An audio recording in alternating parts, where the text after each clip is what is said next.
Welcome, and thank you for taking the time to join the launch of the South African Chamber of Commerce UK's Cape Chapter. My name is Sanelisiwe Gantsho, the Cape Chapter leader and member of the Executive Committee live from Cape Town. I'm also joined by Renee Stegman, board member of the British Chamber of Business, Chamber of Business, South African Chamber of Commerce Exco member, Cape Chapter member, and respected local businesswoman, and well-positioned to share a few words on collaboration for business and trade in relation to this very special Cape launch. Renee, welcome.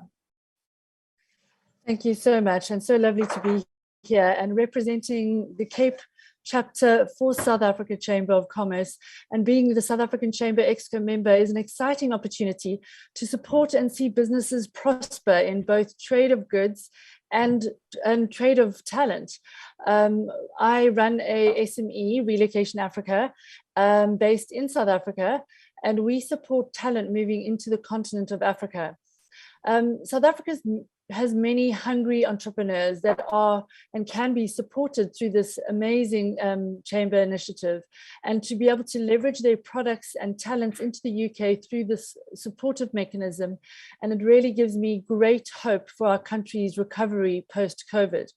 So I do sit as a board member for the British Chamber of Business in South Africa, and we are really excited to collaborate with the South African Chamber, as we believe this partnership will deepen and benefit those who are wanting to trade resources between the two locations. I'm currently in the UK, and I will visit the SA Chamber in person, as I'm also attending the South African art exhibition at the SA House on Friday. It's just another way the SA Chamber is supporting South African culture and art. I really appreciate those words, Renee, and just demonstrating that it's a fusion between the business and the arts, which all makes us really a global human race. But carry on with the agenda. As the world opens up from the COVID-19 pandemic, there's a need for people from all walks of life to build back better. What we call at the Chamber, the modern agenda, that casts a spotlight on the environment, on environmental, social, and governance issues for the sustainability of the planet, has framed the delivery of this hour. With the people at the apex of the triangle, supported by our collective geographies and a moral duty to be guided by governance and law.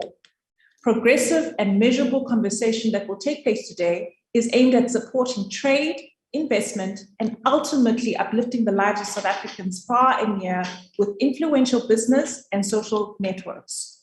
While we find ourselves in a new normal, although thrust upon us, there is an opportunity to unlock greater shared value for business and the communities being served in the Cape region. I encourage you to reach out to me after this Cape launch to explore meaningful collaboration. In that spirit, I'm joined by the chairman of the chamber, Sharon, and our esteemed guests in conversation with Western Cape Premier Alan Winde, CEO of Tourism Business Council of South Africa, Tshifhiwa, Western Cape Agriculture Minister, Ivan Meyer, and co-fund manager of the Investec Global Sustainable Equity Fund, Barry Shamley. Sharon, I really look forward to this vibrant discussion from this panel, and I'd like to give you an opportunity to share a couple of words. Morning to everybody, and thank you for the introduction, Sanelisiwe. I really do appreciate it.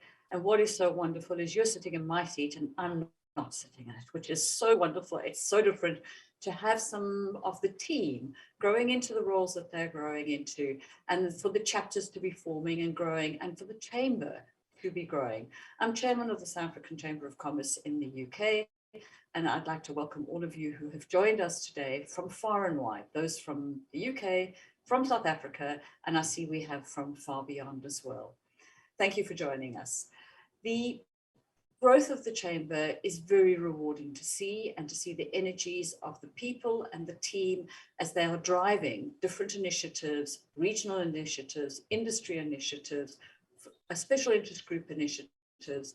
And the benefit we've got out of all of that activity is to see that the individual members that are members of our individual chapters, members of the main chamber, are able to benefit very directly.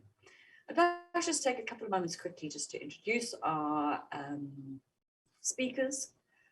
Premier Alan Winde, I have known for a long period of time. We've had a number of glasses of wine in the UK together, and welcome him and his very insightful leadership and strategic thinking that he will share with us.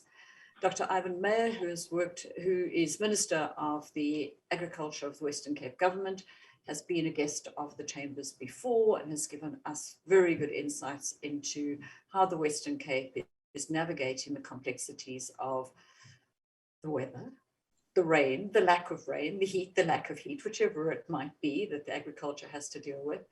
Tshifhiwa, I'm not even going to try your surname, Sir Tshivhengwa, well, maybe I can, CEO of Tourism Business Council of South Africa. He and I met each other recently, more colloquially known to me as Chief, much easier to get my tongue around.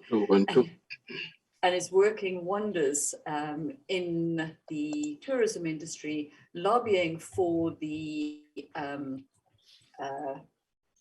tourist sector, particularly at current really, really difficult times. As he said to me earlier, I'm well, but everything else is chaos. Barry Shamley, met recently. We've known Investec for a long time, but Barry and I only chatted recently.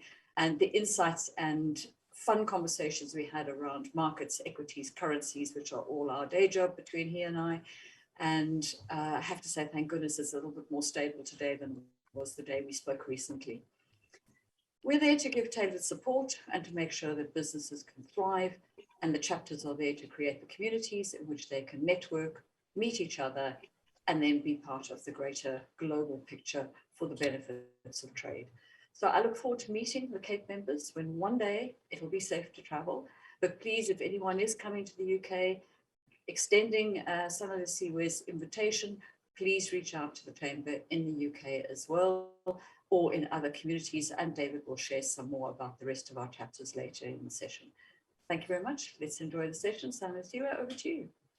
Thank you very much, Sharon, and really for that warm welcome. It feels warm, complimenting the weather here in Cape Town live. And I'm going to start off with Premier Alan Winde.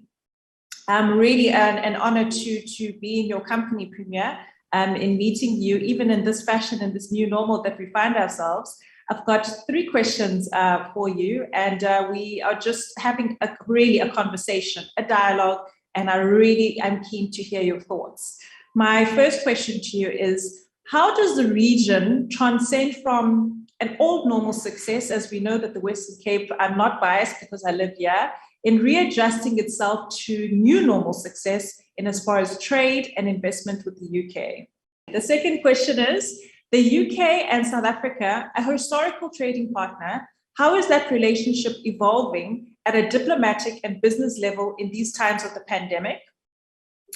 And lastly, what are the competitive business advantages of the region that continue to show up for intuitive trade and investment? One of the Western Cape's major industries is tourism and hospitality, with the December period being at its peak. We all acknowledge, and really not to be tone deaf, a terrible backdrop would be South Africa being on the recently back on the red list. But those are the 3 themed questions that I have prepared for you today. Great. Thank you very much, Sanelisiwe. It's really great to be invited onto this platform. Also, hi, Sharon. As Sharon said, we've known each other for a long time. I want to say to this chamber, thank you very much for the work that you've all been doing over so many years, which leads to one of the sort of questions, which is how do we build on a platform? But before I start, I want to just say that I think, Sanelisiwe, you used the words build back better. I also think I heard the words post-COVID, and I want to just say there that I think it's about a new normal. We're not going to get post-COVID. COVID is going to have to normalize. And we're on that journey. And I think much of the conversation might be part of that journey because of the red list that you've just mentioned. I also want to say to Sharon, thank you very much. Sharon also said the words, I hope to see you in Cape Town soon as it's safe to travel. I've got a quick news broadcast to say to you. It is safe to travel. There's really good protocols in place. They're called vaccinations. They are called PCR tests. They are called HEPA filters on our aircraft, and masks. And then the last part about the really safe to travel is that when you land here, there are these things called open skies and sunshine and fresh air, which is probably the best antidote, not only to COVID-19, but also to the mental well-being impact that this virus has had on all of us for the last 19 months. I mean, it really has, and longer, I think, for you in the Northern Hemisphere. For us, it's just over 19 months. And wow, what a mental, mind game that we've all been playing. And we can see it in the results of so many of our risk analyses of what's happening in society. And so obviously jobs and the economy is a very big part of it. But wow, the mental well-being of people across this planet is being challenged like never before. But I always say that the one thing we're really lucky here in the southern tip of Africa is you've got nature, open spaces and sunshine. And I mean, what better place to clear your head, and what better place to kind of get excited about life. So it is safe to travel. We just need to get off the red list. And maybe I'll say a little bit about that as well. But thank you very much. I think your question about the old normal, the old successes, and what is the new future. I think Ivan is going to get quite upset when I mention this again. Everybody gets upset with me because I keep on saying the same thing. I think I sound like a stuck record. But I was really influenced by a book that I read the other day. It's called Rescue, and it's written by Ian Golden. He's a professor at Oxford University. He, in his past life, was an advisor to Nelson Mandela. But he's just written this book which talks about the sort of future opportunities coming out of this pandemic. And I mean, I can spend hours just talking about the book because it really excited me. But it said, how is the world learning lessons? It equated World War I and the lessons that were learned, or should we say not many lessons, World War II, and then lessons were learned finally. And we started with the United Nations. We started with, world peace and democracies. And we started really trying to change the planet as humanity.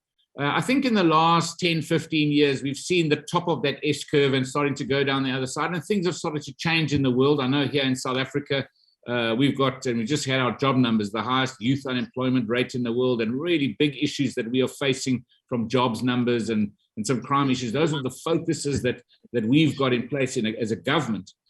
But really it says, how do we make COVID-19 our World War II and not our World War I? And that's the challenge I'm putting to everybody. We've got to use this pandemic to say we need to build, and I think then you said build back better.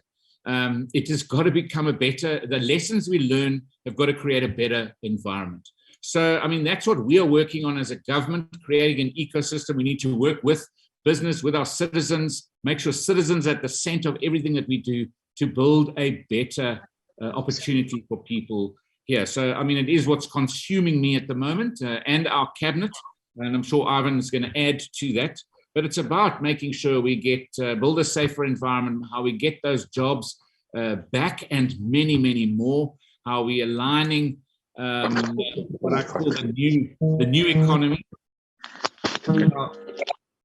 Ivan, you need to mute. We need to build this new economy. I'll get that as answer to question 3. Then I think, question 2, if I think about the partnership that we've got, I mean, there's no doubt that the Western Cape as a province and the UK as a country, I mean, you're our most important trading partner. You're our most important source market for tourism. I mean, a really key partner when it comes to FDIs. I mean, we naturally are these partners that have been partners for just about ever. So it is really key that we continue to build on this partnership. We continue to find ways to improve our relations.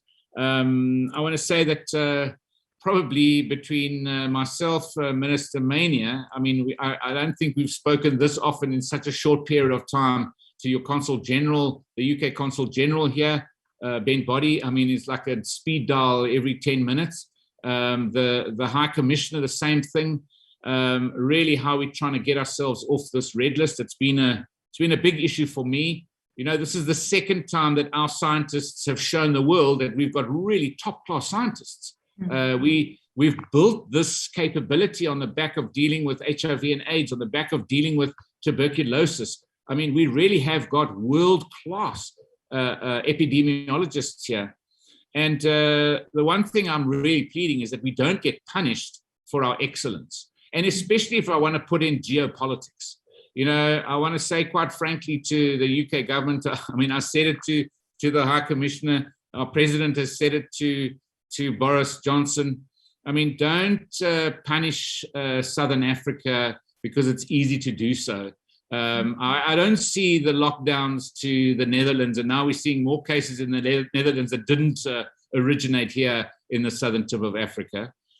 We really need to think about this far more responsibly. Last time around, we didn't learn our lesson. In actual fact, the world called it the South African variant, and quite frankly, it's now being called the South African and Botswana variant. I'm sorry, that is unacceptable. It's unfair. And you know, the consequences are that clever scientists are going to be blocked by their politicians and their countries if we don't do this properly. We need to engage as partners to say, let's share in this knowledge to enable a better future. I think, and we are pleading for a far quicker opening than the closing. And we need to do it decisively. We need to base it on science and data. And quite frankly, there's not sufficient science and data to call for what has happened with now 49 countries closing us down here in the southern tip. Last night, I hosted a number of African consul generals, and we were all in agreement that between ourselves, we all need to cooperate in order to build a better future. And quite frankly, we also had to have some tough, honest conversations because even between ourselves, we are closing boundaries, closing borders. And I mean, we've all agreed that we've got to change that. There are protocols in place, and this new normal, this build back better into a new world where we will have mechanisms that will change and evolve.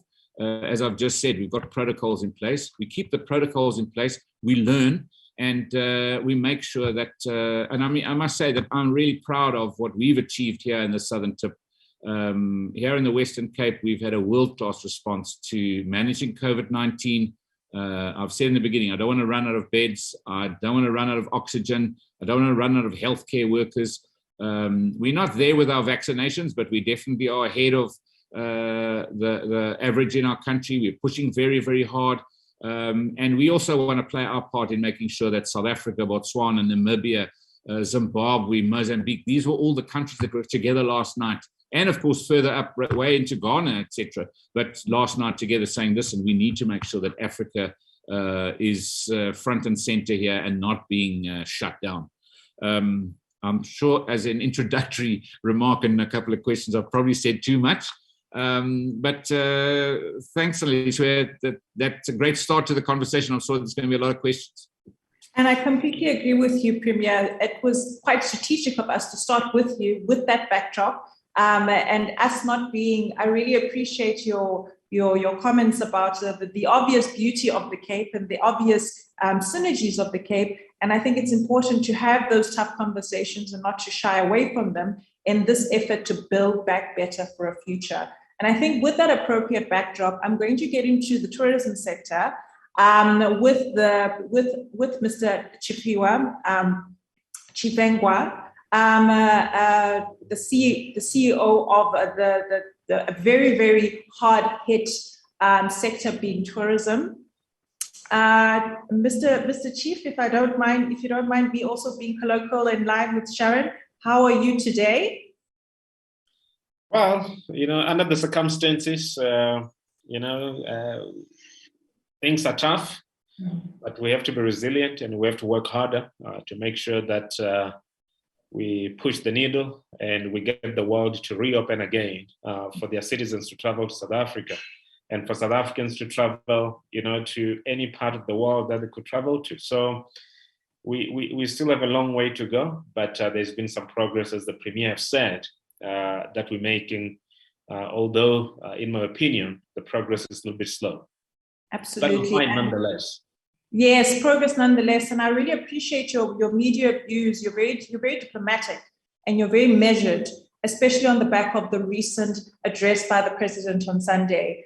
My first question for you is, how are the events of the new COVID variant discovery impacting the tourism industry right now? And where do you think tourists will be in terms of this upcoming peak season decisions? Who will still travel and who is likely not to travel? Well, the events of the past few days, I must say from last week, Thursday, there are a couple of things that we could have done better in terms of announcing what we found in terms of communication. I think it was a significant step that we informed the world of what we found, and kudos to the scientists for the work that they do here in South Africa. However, I do believe that we should have announced with a plan of action instead of announcing and everything was on a free fall. Then we come back on Friday, we try to clean it up and give context. We should have done it, the right way the first time and communicate with context so that, the world can be reassured. And perhaps what has happened would not have happened the same way it has happened, and we could have been able to manage the situation. Be that it may, we are where we are now. Mm-hmm. We know that the world has shut down in terms of travel to South Africa. Yes, there are still airlines that are flying between South Africa and the likes of the UK. But the most important thing is the whole issue around quarantine requirements and going back there and spending a whole lot of money in quarantine facilities or not being able to go back to work because you probably have to sit at home. That discourages travelers from coming to South Africa. And we've seen this in the past. This is a repeat of the Beta variant. And we've seen with the Beta variant that we had to work harder to get the global north to really open to us and really encourage some of their citizens to travel to South Africa. But we're still, working within the pandemic. We're probably going to be doing so for the next while. And I think that we need to live with the fact that we're going to see many, many variants. And when we see many, many variants, we should be able to manage this in a responsible way. And the world has to, be able to manage this in a responsible way. What has happened is unacceptable. The fact that we are isolated globally as South African or as the Southern Africa region, it's not good. From the tourist point of view, we have already seen that, over R1 billion worth of bookings have been wiped out of our books. This is just the preliminary findings for the next 2 months or so. More damage is still going to come in if we don't, get this to be rescinded. And we will see many more people losing their jobs, many entrepreneurs struggling to get by. Both formal and informal side of tourism businesses are going to be impacted. And this only results in, in more job losses. As the Premier said, we're already seeing the largest unemployment rate among youth. And this is not going to help us at all. And that is why it's all hands on deck to ensure that, we reverse what has happened. And the world travel again. As the Premier said as well, this Omicron variant is there in many parts of the world. It might as well have been brought here by other people who were traveling. And you cannot prevent travel. Travel, it's natural. We all want to go and see, our beloved friends or see attractions back and forth. So it's very important that, we keep that in mind and we don't use these blunt instruments to manage this pandemic. We're in this together. And I think what has happened from travel point of view, it's going to continue to devastate us. We already have seen our books being wiped out. We already saw that, many countries, especially in Europe, some of our biggest source markets, including the UK being the biggest one, the booking channels are closed until, further notice. So that is a devastation for us. We still appreciate the fact that certain airlines are still flying in, but it's going to take a lot to get, to fill up those capacities because people are now scared instead of being reassured that they can travel, around the world. So devastation from tourism point of view, but we have to rebuild, and we are doing so.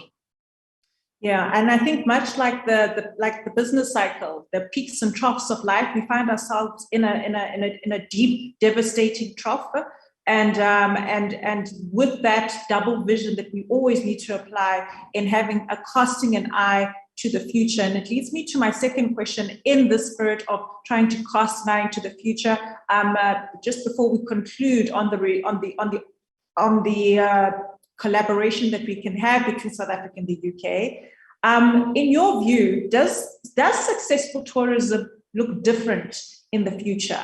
What will it take to match and beat an old normal success, particularly in the Western Cape, given the launch of this chapter? Look, I think that we can do better. There's still a lot of scope, for us to do better. In fact, we're barely scratching the surface when it comes to the international inbound arrivals. We literally probably get less than 1% of the total global outbound travel. And being a destination that we are, and having the products that we have in the Western Cape, we can definitely do better. I would like to see, us rushing into expanding, the airport and getting the second runway or third runway. I'd like to see us getting, other secondary airports because we have the traffic that's coming down into South Africa. So it's important that, those iconic places that we have in the Western Cape, are marketed properly. They are presented to the world. We manage the reputation. And I think we can do better. And the launch of this Chamber of Commerce, this chapter, is quite important because we need to continue to engage with our counterparts in the UK, continue to talk to the UK travel trade, continue to talk to the UK businesses that wants to do conferences and business meetings here in South Africa to say, we are ready and the Western Cape is ready. And they should be able to be reassured that travel is safe. There's many things as an industry that we've done. We've never been the source of the spread of COVID. We put many measures to mitigate the spread of this virus, and these measures are working. And we can attest to this by way of the number of businesses that have opened and the fact that we have always been hygienic. And to top it up now, it was not a difficult thing to do. And I think that everyone needs to be reassured that, albeit the many countries that have banned their citizens or that don't want to see us traveling there, we may be better off here in South Africa, and they may be better off here in South Africa. As the Premier said, we've got open spaces and we've got world-class attractions, and we should be able to attract more tourists. We should be able to reposition ourselves, and we should be able to, at some point, take advantage of this situation. As much as it is a bad situation, our name is out there in the world. How do we spin this? And how do we make sure that our citizens benefit and more jobs are created in both urban areas and rural areas? So we will bounce back. There's no doubt about it. Absolutely. We are a resilient sector, and it's just a matter of time. Switch on the plugs and say we are open to international travel. You will see wonders. Absolutely, and that qualified optimism is it's more than hope. It's qualified. And bringing me to my concluding question, as I alluded to a little bit earlier. South Africa and the UK have already, South Africa and the UK have an already existing and valuable relationship. How important is this when considering the prospects of collaboration for the tourism sector? And I think you've already, in part, touched on this. Any other words of emphasis that you want to add? Well, the relationship between South Africa and the UK is quite important. From the tourism point of view, it's the most significant relationship that we need to have because the UK is our number one source market for tourists. You're looking at around 430,000 tourists pre-pandemic. I think we can do better than that. We should be getting to 600, 700,000. That will create more jobs. So it's the most important relationship, and it has historic ties, from way back in the days. So for us, from tourism point of view, if tomorrow or today or yesterday you say that tourists between South Africa and the UK are not coming through as we're seeing now, or there's a red listing, it's significant. And we know that if we can unlock that one market, there's going to be a domino effect in terms of other markets that are going to follow in terms of unlocking travel to South Africa. So our relationship between South Africa and the UK, the most significant relationship. It's long-standing. The travel trade in the UK, they love South Africa. Many UK citizens love South Africa. They want to travel here. And many of them, almost half of people that come from the UK to South Africa are repeat travelers. That just shows you how much UK residents and citizens love South Africa. So we have to maintain that relationship. We've got to nurture it. Yes, there will be disagreements, as the Premier have said. There will be disagreements because we may disagree on the way the UK approach things, but it doesn't mean that we don't have a relationship. Those disagreements simply means that we are so close that, you know, when we disagree, maybe we may passionately disagree because we need things to work. And I think that this relationship needs to be nurtured. It needs to continue. There's a lot at stake from tourism point of view. It's one of the most significant relationships that we have, and we need to continue to nurture it. And it's important to job creation, to economic impact, and it's important for the relationship that we have between families that are here in South Africa and families that are in the UK. There's blood ties in between us, and we need to continue. No evidence of a healthy relationship, because it would just be one-sided if in relationships we all just agree, right? So I share your qualified optimism there, and your leadership in a very tough sector and during these times is inspiring. Thank you for your conversation. The next panelist I am going to head on over to is a Dr. Ivan Meyer. I hope you don't feel that I'm being overly formal, Ivan. I think let's keep it simple and easy. My name is Ivan. That's the name that my mother gave me. The first question that I have prepared for you today, Ivan, agriculture as a sector that contributes to economic growth has its roots in the communities for its operations and upliftment. Which subsectors are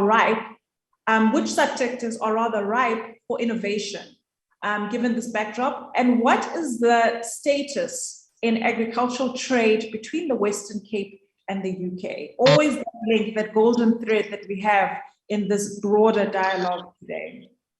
Yes, firstly, thank you for this opportunity, and thank you for the work that the UK chapter is doing. This is fantastic, because economic diplomacy, building investor confidence is for us very important. And I really love the previous speakers, because what I've heard there is that we will bounce back. I like that optimism. I believe in that type of optimism, and that's exactly what the agriculture needs. Well, the Western Cape province, as you know, is a net exporter of agricultural products to the United Kingdom.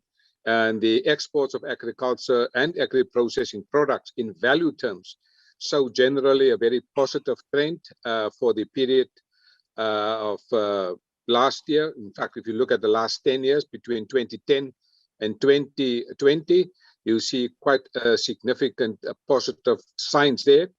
And what we have seen is that the primary agriculture products were valued at about 7.2 billion in 2020 alone. And that is mainly food, beverages, and tobacco, even 2.4 billion. In the same year, that's last year, followed also by some other agricultural export products. Now, we have seen that the primary agriculture products account for about 75% of our export products, in agri-processing about 25%. And therefore, the United Kingdom is for us an important market in South Africa and in the Western Cape. And specifically, our products that we export is great. We have seen, for example, last year, in comparison with the 2019, the Western Cape have seen about 20% export growth from the Western Cape to the tune of about 78 billion rand. So we are well. In fact, when I speak to the National Minister of Agriculture, I remind her that the Western Cape is responsible for 53% of South Africa's agricultural exports. And I always remind her jokingly that she is now a minority shareholder in exports of agriculture. I am the majority shareholder from the Western Cape.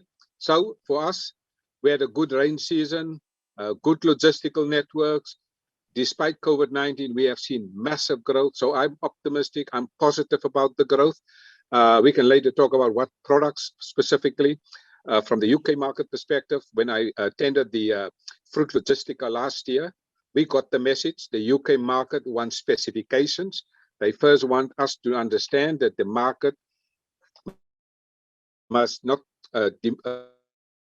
supply driven, but by demand driven. So all our logistical networks, and I've met recently with the South African soft fruit export industry here in the Western Cape. Good work is being happening, and I'm very excited about the prospects and the work that is being done behind the scenes between the UK and the Western Cape. Oh, Ivan, your excitement from a business sense and just being human, and bringing me back to my feet back on the ground is infectious. Brings me back to a conversation that we can't discount, or a narrative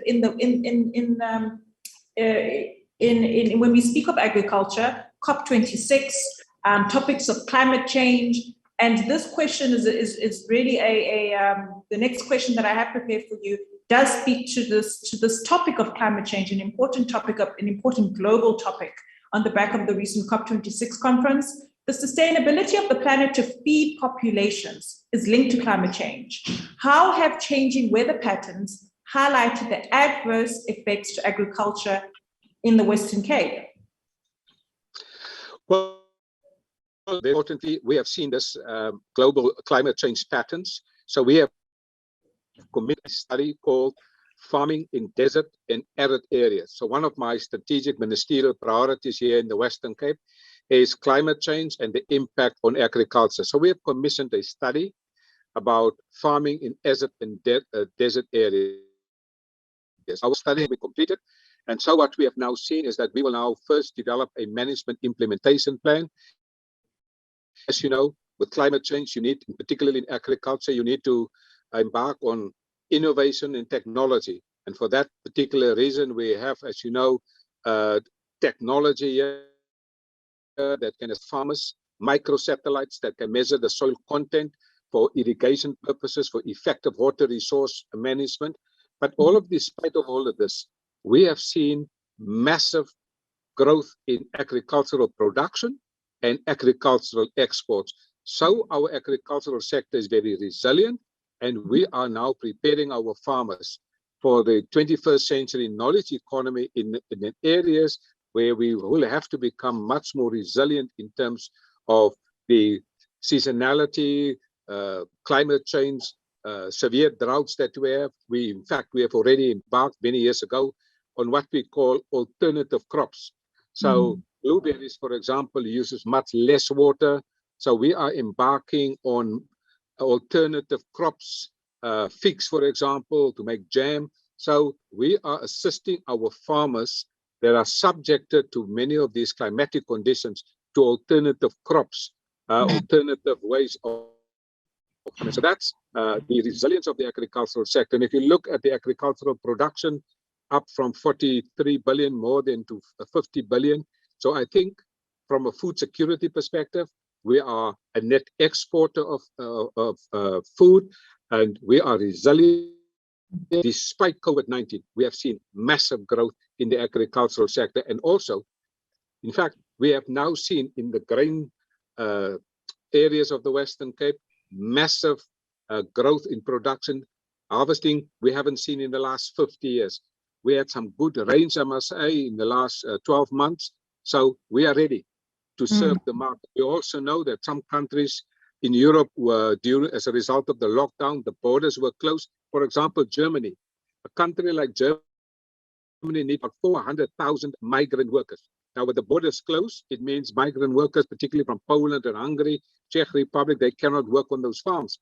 Well, for us, that's an opportunity to move into that market. One of the biggest things that we have seen in the last 12 months is massive growth in the citrus industry, citrus exports, also particularly to the UK. A very encouraging message of resilience, and just evidenced by some of the wonderful statistics that you've quoted there. And as a concluding note, and for a moment, I alluded in my introduction about this triangle that I speak of, ESG, an interplay of the triangle, because at times the S is at the apex of the triangle, as I said in my intro, but for a moment, let's put the E at the apex of the triangle, supported by the S and G. How can social capital and governance structures be mobilized optimally for the environment that bolsters the regions, the Western Cape region's agricultural sector? And are there any post-Brexit opportunities for the Western Cape agricultural exports? Well, let me start with that first. While we have seen that the COVID-19 pandemic did disrupt international market and supply chains globally, and the agricultural sector in South Africa has experienced minimal lockdown restrictions since it was classified. When lockdown happened in South Africa, agriculture was classified as an essential service, meaning that we can continue with the harvesting, production, distribution, sales. So we're very privileged that that's the case in the beginning of the lockdown. But however, we have seen that in terms of the alcohol, tobacco industries, they were severely affected by the targeted restrictions. During 2020, for example, the total packaged wine exports from South Africa decreased by about 5.7%, in addition to 14% in 2018 and in 2019 in volume terms. However, we've now seen a packaged wine exports volumes increased by 3.6%, and the unit value of packaged wine exports increased by 23.2%. And this is according to the latest BFAP statistics. We've also seen South Africa has now negotiated also a bigger duty-free export quota into the United Kingdom. And with the accelerated rollout of COVID vaccinations in South Africa and the UK, it's expected that the disruptions due to COVID-19 will be normalized along the supply chains, and the facilitation remains dynamic under the COVID conditions. And we hope that we will see greater smooth trade between the two regions. Now, speaking also about the greater products, we have seen great exports, particularly from wine and grapes to different parts of the world, but particularly into the United Kingdom. You've asked me specifically about the sort of social capital, social cohesion. What are we doing? Well, as you know, the Western Cape is the only province in South Africa that has a agri-worker competition, an agri-worker sports day, an agri-worker prestige forum. I use that agri-worker prestige forum to advise me as the Minister of Agriculture what's happening in the social capital space. So the farm workers, they are advising me what is happening on the farms. You know, CISA and the Global Gap Standards also facilitate social cohesion. So I think from the perspective of the work that we do, and particularly our Premier Alan Winde, two things that he's driving, namely partnership and collaboration with the sectors. And just last week, he invited all the agricultural sectors as well as a representative from the workers, and he invited them to his official residence, Leeuwenhof, for a dinner evening and a network evening. And the purpose of his invitation was to thank the agricultural sector because of all the sectors in South Africa. Last year, all the sectors had negative economic growth by about 10%. The only sector that had positive economic growth in South Africa was the agricultural sector by 13.1%. So we are ready. And so the Premier called all of them for the big contribution, but that's part of building social cohesion, building partnership, building collaboration. So from a UK perspective, 70 million people, we're ready to feed them from the Western Cape. I love that ending note, Ivan Meyer. We are ready. Optimism is real. It's evidenced. And thank you for demonstrating the interplay in a very real, workable example out of the region between the E, the S, and the G. I come to, they usually say the best for last, but we're all the best entry, to Barry Shamley. Welcome, Barry. Good afternoon. I hope you're well, because I mean, your background is financial services, a very, very phenomenal brand, which is Investec. And the first question that I have for you is take us through some take us through the SA business case in attracting foreign investors and inflows by focusing on ESG credentials. Why is this a potential game changer? Second question, it's often a myth that's often debunked in the boardrooms is that it's a trade-off between ESG advocacy and investment returns. How does this correction play into board level discussions for investment into South Africa? And thirdly, local businesses, again, on the back of, I think it's very important that we live in a global society and that we're never tone deaf with the bigger conferences that are happening. The recent COP26 is an important reference point. Local businesses are challenged by fossil fuel use, by lack of electricity, penalized through carbon border tax, for example. How can the supply of pent-up foreign capital become accessible to support basic changes that help the businesses in South Africa and the climate change, the climate impact that will follow? Okay, thank you very much for those questions.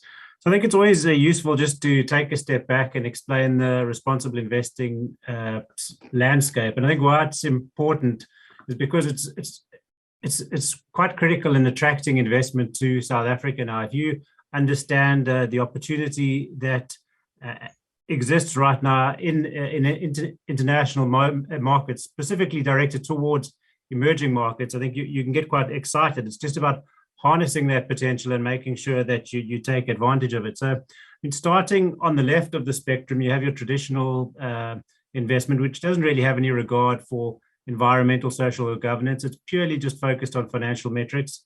You move across to the right, you start incorporating ESG, more in terms of just pricing it for its risk and understanding what impact any of these risks may have on your future financial returns. A little bit more to the right, and you get to sustainable investing, which is also about attracting returns or generating positive returns, but also ensuring that you do no harm to the environment, to people. It's really about stakeholder capitalism. And then moving sort of furthest to the right, that's impact investing. And that's really the first sort of 3 or 4 I've spoken about. They are really predominantly listed equities and bonds and fixed income. Impact investing, you're moving more into the venture capital and private equity space. But I think that's the area of the market that's most exciting sort of as entrepreneurs or young entrepreneurs in South Africa with great sort of business ideas. Why I think we've got a great opportunity. In 2015, the United Nations adopted the Sustainable Development Goals. There are 17 goals. The aim is to end poverty, protect the planet, and ensure peace and prosperity by 2030. Just running through some of these goals, some of the more important ones from a South African perspective, so decent work and economic growth, no poverty, good health and well-being, zero hunger. Now, they've estimated that there's $6 billion required to be spent every year in achieving these goals. And the World Economic Forum recently asked, why isn't more money flowing into sort of where this is needed? And what they've realized is that not many, when people looking for capital aren't really using the SDGs, as they're called, or the Sustainable Development Goals, as a framework for investment or attracting investment. So what I'm saying is, if you're able to frame the ideal investment opportunity you've got within the framework of these Sustainable Development Goals, there's almost a tsunami of capital out there looking to be allocated. And I think you can just see, just from that renewable energy loan that was granted at COP26 of $130 billion, that money is sitting there waiting to be allocated. If you can just, and I was so excited by Dr. Ivan Meyer, highlighting all the positive properties that we've got in the agri sector. If you can put that on the box and highlight it there, the amount of investment I think you can get by highlighting those positive properties and how they're contributing to these Sustainable Development Goals, I think will go a long way to drawing more investment to South Africa. Like I said earlier on, I think it's really the sustainable development, a lot of the issues the Sustainable Development Goals are looking to address are issues that are specific to emerging markets, of course, which we are one. So it's this money that's sitting in these investment funds in venture capital and private equity. They're all hunting for these things, but you almost need that connection, somebody to sort of help facilitate that flow of the capital and somebody to sort of ascertain which of those investments are suitable. I mean, part of that boils down to the type of investment vehicle that sort of may sort of collate these investments, providing maybe a liquid vehicle to these foreign investors. But either way, I think there's a massive opportunity there. In terms of the trade-off, I really don't see any trade-off. What we've seen in past work... It's like a myth, right, Barry? I preface this, it's totally a myth, and I put that quite deliberately to you. Carry on. So, it makes sense. But what we've seen is companies that embrace sustainability, that invest. I mean, if you're a company that's investing in reducing your water consumption, that's moving to renewable energy, that's thinking about like a changing consumer mindset and what like this new generation might want, and starting to sort of focus on those new needs and requirements, those are the companies that are going to be relevant in 15 years' time, not the ones that sort of are doing the wrong things and maximizing profit at all costs. And I mean, what we've seen, obviously, they're going to sort of be shorter and longer term cycles where some of the bad or the sort of old economy or fossil fuel companies will do better because there's maybe a supply shortage of fossil fuels in the short term. In the long term, I'm 100% certain that's not going to be the case. The innovative companies that embrace sustainability, that appeal to all stakeholders, are the ones that are going to be relevant. And as we've seen probably over the last decade, those are the companies that actually have outperformed. So they may not outperform sort of every year to year, but we believe certainly over the long term, we expect that. I think I've addressed them all. What was the last question? It was the one around look, you've touched on it, and it was just a focus on fossil fuels. So there again, I think the Western Cape is doing a great job. I think we are potentially hamstrung with sort of Eskom power. Hopefully they will transition as fast as possible and they'll use this facility. But I mean, with things that are sort of around the corner in terms of this European carbon border adjustment levy or tax, I mean, basically what they're trying to avoid is arbitrage. Recording stopped. There are companies that are in Europe that, because they're going to have to pay sort of either a carbon tax, will no longer be competitive for the company in a market where there is no sort of control on the sort of energy transition. So what they're trying to avoid is basically another country that's not committed to transition, producing something cheaper because they aren't actually spending that capex on sort of transitioning to renewables. But I think the opportunity, like we're seeing it partially in the Western Cape, and I encourage like businesses as well to take that self-generation capability and do it. It will make you more competitive in the long term. I think you'll have more certainty over your power. It'll probably be cheaper over the long term, and whatever you're manufacturing or producing will be more attractive to foreign investors as well, I believe. Thank you so much for that. And I think it's important to, and we appreciate this deeply, to lay the landscape of responsible investing, debunking a couple of important myths, which we elaborated on, and just the benchmarks, which are the most important one that we've highlighted in this discussion being the Sustainable Development Goals on the back of COP26. Gentlemen, I'm going to, at this point, and we've got a couple of minutes left, I'm going to bring in my colleague, David White, who is the leader of the SA Chamber, who is the leader of the SA chapter of the Chamber and deeply involved in the KZN chapter. David, I really look forward to the day that I get to have a cup of coffee with you. And I see you very, very smart and happily on screen. And it's really your time to shine now and to really take us to the closing of this robust debate, of not really a debate, but this robust conversation. Sanelisiwe, thank you so much for your facilitation today and your warm introductions to myself and everyone. I just wanted to extend a huge thanks to the panel for these incredible insights. I've just loved listening today and I've learned so much. And the reason why I'm looking positive is because I feel it after hearing these wonderful comments from these incredibly senior and powerful leaders we have in our province. The takes that I have today and I'll just run through them very quickly. The United Kingdom is an important trade partner to South Africa, and we need to maintain and develop this relationship full stop. It is paramount for us.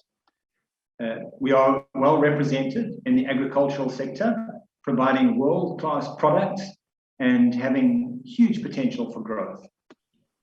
We can and we must grow the tourism sector. We have world-class attractions, and one of the wonderful things that we heard today is that when people have come to our shores, they want to return.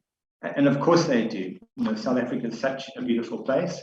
We are aware of and have anticipated the effects climate change is going to have on South Africa, and we've already commenced appropriate planning to protect our country and people. So thank you so much to the people in those sectors. And incredibly important to start developing ecosystems that can help entrepreneurs and business leaders to grow their organizations and to build better businesses that do stay in the long term, and then also to find new trading partners. Barry, I just loved your talk. I'm so passionate about sustainability.